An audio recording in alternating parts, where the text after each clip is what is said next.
Hello, and welcome to Tuck's Take, brought to you by PlaySugarHouse.com, your home for the college football bowl season and, of course, the NFL.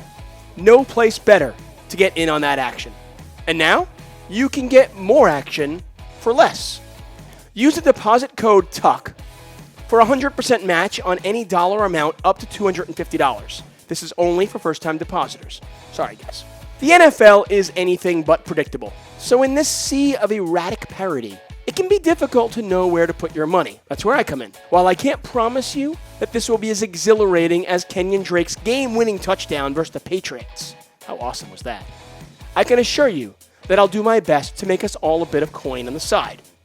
Week 15 of the National Football League. Speaking of the Patriots, we touched on this trend earlier in the season. No team is as reliable as the Patriots are following a loss.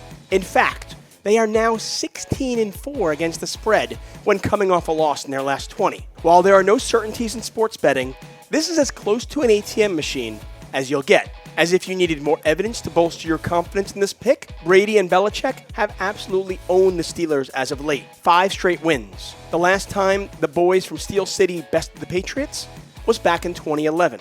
By the way, I love the Patriots regardless of who plays quarterback for Pittsburgh. We all know it's Ben, right? I mean, Roethlisberger's playing. Back up the truck. Take the Patriots in my game of the week. It's not every week you get a marquee quarterback matchup like the one we're seeing in Jacksonville. Cody Kessler versus Josh Johnson. It's what we all dream of. Or not. From an entertainment standpoint, I can't advise you to watch this game. But hey, from a betting perspective, there's value here.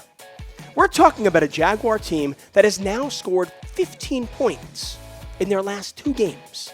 The total suggests that the Jags will score about 21 points in this game. Really?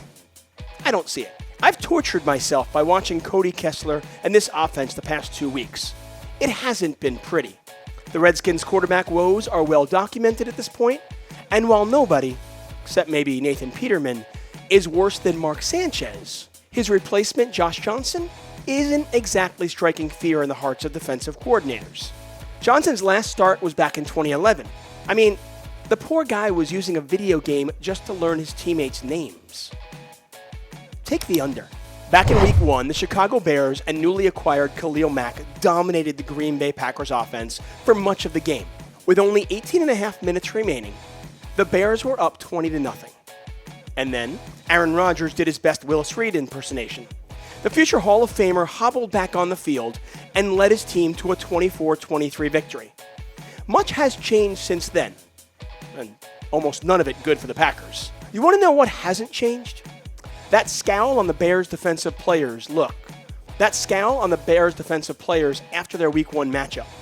Chicago's vaunted defense still has a bad taste in their mouth. At home, the Bears get their revenge and dominate an outmatched Green Bay Packer squad.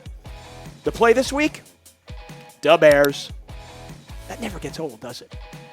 The Miami Dolphins are coming off an emotional win last week. It's always interesting to see how that impacts the teams going forward. Now, the Miami Dolphins have been money the past month or so, going 4-1 against the spread in their last 5, including the miraculous win last week versus the Patriots.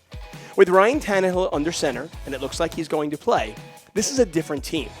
Now, I'm not suggesting that Tanny is going to Canton, but he is an enormous upgrade over Brock Osweiler. Wide receiver Kenny Stills and Tannehill have an uncanny chemistry, and along with the ageless, he's not ageless, but he's 62 years old, Frank Gore, this Dolphins team can move the ball. On defense, former Ram Robert Quinn is coming off a couple of solid games and could disrupt Kirk Cousins' timing, and in turn, the entire Minnesota offense. There's no way to describe the Vikings seasons as anything but a disappointment. This week, they fired their offensive coordinator, but the issue starts and ends with Kirk Cousins. Now, don't get me wrong. The offensive line is not blameless, and the running game has been anemic. But Cousins was paid $84 million guaranteed, and he's been meh. That's the technical term for pretty darn average. Cousins' stats will always look okay, but if you look under the hood, you'll find the guy who routinely misses wide-open receivers downfield, struggles under pressure, and sometimes the pressure that's only in his head. The way I approach sports betting is fairly simple. Based on analysis, I come up with a line for each game. When the actual line differs from my line, I know there's some value. This game is in Minnesota, and the Vikings should be favored.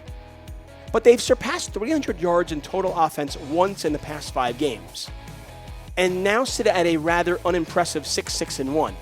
In addition, Minnesota hasn't beaten a team with a winning record this year. To me, this line should be closer to 3. There's too much value here. Take the Dolphins. It's time we face the facts. We never landed on the moon. Sorry, wrong script. The Eagles are not a good team. On defense, I can't remember the last time a running back didn't have a good game versus them.